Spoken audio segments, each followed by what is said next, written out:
नमस्कार, मी शीतल राजू शिर्के. लोकवृत्तमध्ये तुम्हा सर्वांचे स्वागत. पाहूया आजच्या ठळक घडामोडी. कुडाळ ग्रामपंचायतमध्ये स्वातंत्र्य दिन उत्साहात साजरा. राजू शेट्टी आणि आंदोलन करणाऱ्या शेतकऱ्यांना कृषी राज्यमंत्री सदाभाऊ खोत यांनी दिल्या स्वातंत्र्य दिनाच्या शुभेच्छा. कराड नगरपालिकेच्या ध्वजारोहण कार्यक्रमात युवकाचा आत्मदहन करण्याचा प्रयत्न. पाचगणीत हिंदू मुस्लिम एकतेचा संदेश देणारा उपक्रम आणि वाईची सर्वात मोठी दहीहंडी फोडली श्री सिद्धेश्वर युवक मंडळाने.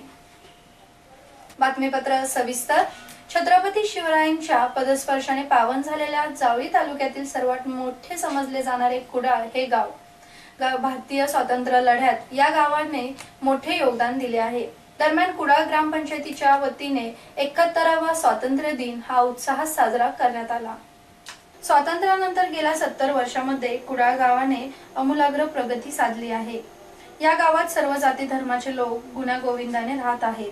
कुडाळमध्ये सर्व जाती धर्माचे लोक एकमेकांच्या सण उत्सवात मोठ्या आनंदाने व श्रद्धेने सहभागी होतात. त्यामुळे येथे एकी कायम आहे.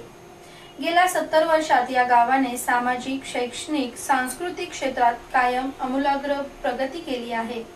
ग्राम स्वच्छता अभियान, निर्मल ग्राम यासारख्या सार्वजनिक उपक्रमांमध्येही या गावाने आपला नावलौकिक मिळवला आहे. त्यामुळे कुडाळ या गावात आरोग्य आणि सुख समृद्धी आहे. या गावाचा मुख्य ध्वजारोहण कुडाळ ग्रामपंचायती पुढे असून सरपंच श्री वीरेंद्र शिंदे यांच्या हस्ते करण्यात आला. या सोहळ्यासाठी सर्व मान्यवर ग्रामस्थ उपस्थित होते. या कार्यक्रमात महाराजा शिवाजी हायस्कूल कुडाळ तसेच जिल्हा परिषद प्राथमिक शाळा, मनमंदिर मतिमंद मुलांची शाळा, नवजीवन इंग्लिश मीडियम स्कूल, अंगणवाडी इत्यादी शाळांचे विद्यार्थी व शिक्षक सहभागी झाले होते. यावेळी भारतीय सैन्य दलातून सेवानिवृत्त झाल्याबद्दल वारागडे यांचा सत्कार सरपंच यांच्या हस्ते करण्यात आला. भारतीय स्वातंत्र्यानिमित्त सर्व ग्रामस्थांना या स्वातंत्र्याच्या अनेक शुभेच्छा देतो. आज 70 वर्ष झालेली तालुक्यातील सर्वात मोठा असं हे कुडाळ गाव असल्यामुळं या गावाचा भौगोलिक विकास आणि आर्थिक सामाजिक विकासाच्या माध्यमातून गाव प्रगती पथावर चालला आहे. छत्रपती शिवाजी महाराजांच्या पदस्पर्शाने पावन झालेल्या या भूमीमध्ये आज बऱ्यापैकी आपण विकास होऊ शकलो आहे. पुढच्या काळामध्ये या गावामध्ये सूचना समृद्धीच्या दिशेने गाव वाटचाल करत आहे. गावामध्ये सर्वत्र शांतता, सलोखा आणि यामध्ये कुठल्याही प्रकारचा जातीतेढ नसल्यामुळं सर्व लोक या कुडाळ नगरीमध्ये राहत आहेत. अशाच ह्या प्रकारे या कुडाळच्या आणि आसपासच्या भूमीचा आपल्या सर्वांच्या ग्रामस्थांच्या सहकार्यानं इथून पुढच्या काळामध्ये विकास साधला जाईल आणि आपल्या सर्वांना पुन्हा एकदा या स्वातंत्र्याच्या हार्दिक शुभेच्छा देतो आणि माझे 2 शब्द संपवतो. जय हिंद. मी सर्वप्रथम आपल्या सर्वांना स्वातंत्र्य दिनाच्या हार्दिक शुभेच्छा देतो. कुडाळ या गावची लोकसंख्या जावळी तालुक्यामध्ये सगळ्यात जास्त लोकसंख्या असणारं गाव आहे. त्यामुळे या ठिकाणी विकास होणं अतिशय गरजेचं आहे. या ठिकाणी 18 पगड जाती राहत असून त्यांच्या विकासाच्या माध्यमातून हे गाव एकोप्यानं डोळ्यातून आणण्याचा आम्ही सर्वत्र प्रयत्न करत आहोत. 15 ऑगस्ट असुद्धा 26 जानेवारी या ठिकाणी हायस्कूल, इंग्लिश मीडियम स्कूल, मतिमंद मुलांची शाळा, अंगणवाड्या, प्राथमिक शाळा या सर्व 15 ऑगस्ट असुद्धा 26 जानेवारी असल्या या ग्रामपंचायत ठिकाणी येऊन झेंडावंदनाचा कार्यक्रम केला जातो. त्याचबरोबर गावातील गुणवंत विद्यार्थी असू देत, गुणवंत शिक्षक असू देत, IPS LPS झालेल्या गावातील विद्यार्थी असू देत, विद्यार्थी असू देत यांचाही ग्रामपंचायतीच्या वतीने ग्रामस्थांच्या वतीने आम्ही या ठिकाणी सत्कार करतो. त्याचबरोबर शासकीय कामात योग्य प्रकारे नाव कमवणारे अशा लोकांचाही आम्ही या ठिकाणी दरवेळेला 15 ऑगस्ट आणि 26 जानेवारीच्या निमित्ताने या ठिकाणी सत्कार करत असतो. त्याचबरोबर कुडाळमधील मिलिटरीमध्ये सैनिक स्कूलमध्ये असणारे सैनिक असणारे त्यांचाही आम्ही या ठिकाणी दरवेळेला सत्कार घेतला जातो. कृषी राज्यमंत्री सदाभाऊ खोत यांच्याकडून राजू शेट्टींना टीका न करता स्वातंत्र्य दिनाच्या शुभेच्छा देण्यात आल्या. तसेच यावेळी खोत यांनी आंदोलन करणाऱ्या शेतकऱ्यांनाही स्वातंत्र्य दिनाच्या शुभेच्छा दिल्या.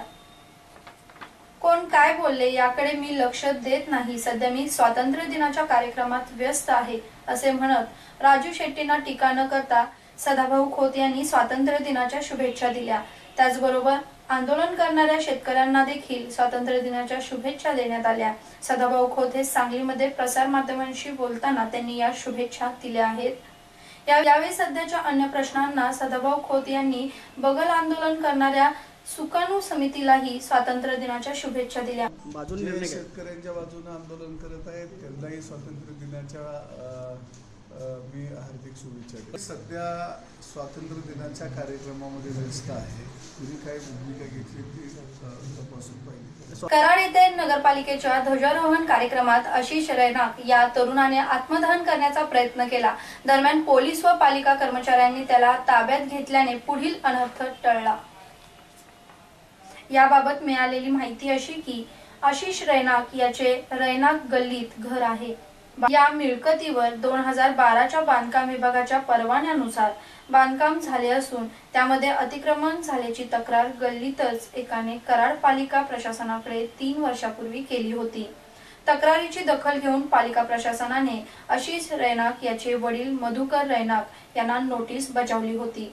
दरम्यान आशिषला माहिती अधिकारात मिळालेल्या माहितीनुसार 2014 ते 2017 या काळात कराड शहरात 1040 अनधिकृत बांधकामे असल्याची माहिती मिळाली.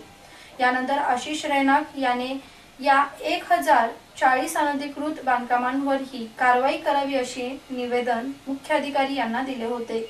मात्र पालिकेने मधुकर रैनाक यांनाच अनधिकृत बांधकामाबाबत वारंवार नोटीस बजावल्याने रैनाक कुटुंबीय त्रस्त होते.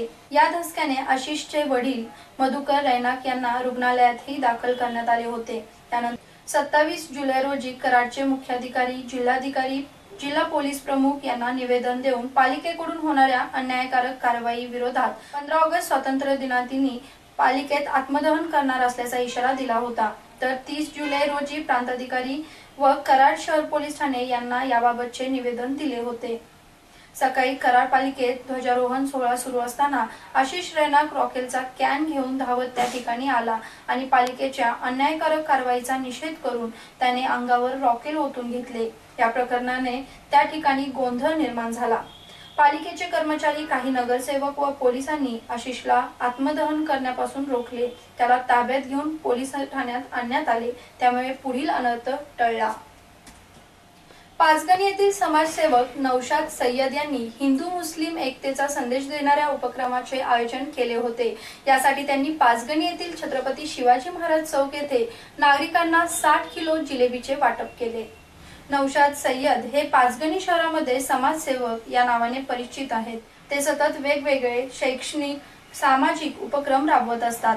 यामध्ये गरजू मुलामुलींना शालेय साहित्याचे वाटप करणे, तर कधी अन्नदानाची मदत व पैसे स्वरूपात त्यांची शाळेची फी भरून मदत करणे, तसेच पाचगणी शहरामध्ये मुलांच्या कलागुणांना वाव मिळावा यासाठी खो खो, कबड्डी स्पर्धा याचे आयोजन केले जाते. तसेच 15 ऑगस्टचे औचित्य साधून त्यांनी सर्वांचे तोंड गोड करून पाचगणी शहरात शांतताप्रिय सलोखा राखण्याचा आनंदाचा संदेश जणू काही त्यांनी या उपक्रमाद्वारे दिला, अशी प्रतिक्रिया पाचगणीतील नागरिक व्यक्त करीत आहेत. 17 रोजी नौशाद अमीर सय्यद हे पाचगणीचे सेवक आहेत. त्यांनी हायवेज काहीतरी नवीन उपक्रम राबवले आहे. आज 15 ऑगस्टच्या दिवशी त्यांनी आज जलेबी वाटप केलं आहे. कारण मुसलमान आणि मराठा ह्या एकत्र यावे म्हणून त्यांनी आज जलेबी वाटप केलं आहे. ते हायवेज काही ना काही नवीन उपक्रम राबवत असतात. त्यासाठी आमचं माझं नाव विकी विजय परिहार. प्रथम तर 15 ऑगस्ट म्हणजे स्वातंत्र्य दिनाच्या सगळ्यांना शुभेच्छा. नौशाद सय्यद हे पाचगणीचे रहिवासी असून ह्यांनी अनेक वेळा या पाचगणीमध्ये वेगवेगळे कार्यक्रम घडवून आणले आहेत. तरी स्पोर्टच्या माध्यमातून अनेक विविध असे कार्यक्रम केलेले आहेत. त्यांना इथून पुढेही असेच कार्य करावे यासाठी आमच्या खूप खूप शुभेच्छा. वाई येथे श्री मावळा प्रतिष्ठानचे अध्यक्ष सागरदादा मालुसरे यांच्या वतीने 51,000 रुपयांची दहीहंडी श्री कृष्ण जन्माष्टमी निमित्ताने आयोजित करण्यात आली होती. ही मानाची दहीहंडी श्री सिद्धेश्वर युवक मंडळ यांनी फोडली आहे. श्री सिद्धेश्वर युवक मंडळ, सिद्धेश्वरनाथवाडी, वाई, श्री मोर्या तरुण मंडळ मेढा, तालुका जावळी आणि उत्कृष्ट आकर्षण तासगाव गोविंदा पथक यांनी योग्य प्रकारे दहीहंडीला सलामी देऊन 7 थर उभारले होते. दहीहंडी उत्सव कार्यक्रमासाठी सलामी देणाऱ्या प्रत्येक मंडळास रोख रक्कम आणि पारितोषिके देण्यात आली होती. बक्षीस वितरण हे प्रतिष्ठानचे आधारस्तंभ वाई खंडाळा महाबळेश्वरचे लोकप्रिय आमदार मकरंद आबा पाटील यांच्या हस्ते देण्यात आले.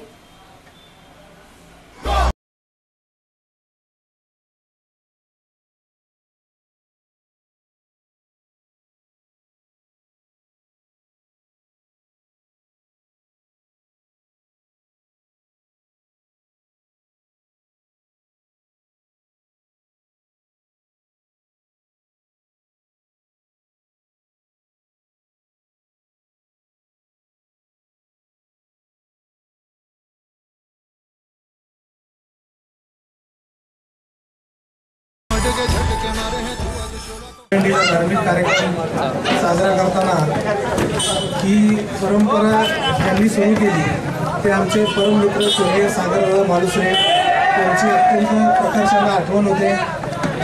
त्यांनी चालू केलेली ही परंपरा मावळा प्रतिष्ठान सुंगीरवाडी वाई तसेच या वाई तालुक्यातील सागरदादा प्रेम करणारे असंख्य शिवप्रेमी आणि आम्ही मित्रमंडळी त्यांचे भाऊ आप्पा मालुसरे त्यांचे सहकारी सगळ्यांचीच नावं इथे घेणं शक्य नाही. आम्ही ही परंपरा कायमस्वरूपी पुढे चालू ठेवण्याचा निर्धार केलेला आहे व आमचे दुःख बाजूला ठेवून आम्ही यावर्षी हा कार्यक्रम अधिक जोमाने व चांगल्यापणाने साजरा करण्याचा प्रयत्न केला. त्यांची सर आम्हाला येणार नाही याची आम्हाला कल्पना आहे, तरीसुद्धा आम्ही हा कार्यक्रम कसा अधिकाधिक चांगल्या पद्धतीने करता येईल बालगोपाळांना व या धार्मिक कार्यक्रमाच्या निमित्ताने सर्व कार्यकर्त्यांना कसं प्रोत्साहन देता येईल याचा आम्ही प्रयत्न केला व या कार्यक्रमाच्या निमित्ताने गोपाळ कला मंडळांनी सुद्धा त्यांच्या कौशल्याचं उत्तम रीतीने प्रदर्शन केलं. मी त्यांचं अभिनंदन करतो व आमच्या मावळा प्रतिष्ठान सुंदरवाडी शिवभक्त स्वर्गीय सागरदादा मालुसरे यांची ही दहीहंडीची प्रतिष्ठा वर्षानुवर्षे अशीच उंचावत ठेवण्याचा आम्ही प्रामाणिक सामान्य कार्यकर्ता म्हणून प्रयत्न करू अशी खासदार श्रीमंत छत्रपती उदयनराजे भोसले यांनी इंदोर येथे जाऊन भय्यू महाराज यांची सदिच्छा भेट घेतली. या दोघांची मैत्री अनेक वर्षांपासून सर्वांना सुपरिचित आहे. मात्र उदयनराजेंच्या अडचणीच्या काळात भय्यू महाराज यांनी आपण आपल्या मित्राच्या पाठीशी ठामपणे उभे असून त्यांना सर्वतोपरी मदत करत असल्याचे त्यांनी जाहीर केले होते. या पार्श्वभूमीवरच उदयनराजेंनी भय्यू महाराजांची भेट घेतली असेल असे बोलले जात आहे. पुन्हा एकदा पाहूया आजच्या ठळक घडामोडी. कुडाळ ग्रामपंचायतमध्ये स्वातंत्र्य दिन उत्साहात साजरा. राजू शेट्टी आणि आंदोलन करणाऱ्या शेतकऱ्यांना कृषी राज्यमंत्री सदाभाऊ खोत यांनी दिल्या स्वातंत्र्य दिनाच्या शुभेच्छा. कराड नगरपालिकेच्या ध्वजारोहण कार्यक्रमात युवकाचा आत्मदहन करण्याचा प्रयत्न. पाचगणीत हिंदू मुस्लिम एकतेचा संदेश देणारा उपक्रम आणि वाईची सर्वात मोठी दहीहंडी फोडली श्री सिद्धेश्वर युवक मंडळाने. बातमीपत्र सविस्तर. छत्रपती शिवरायांच्या पदस्पर्शाने पावन झालेल्या जावळी तालुक्यातील सर्वात मोठे समजले जाणारे कुडाळ हे गाव भारतीय स्वातंत्र्य लढ्यात या गावाने मोठे योगदान दिले आहे.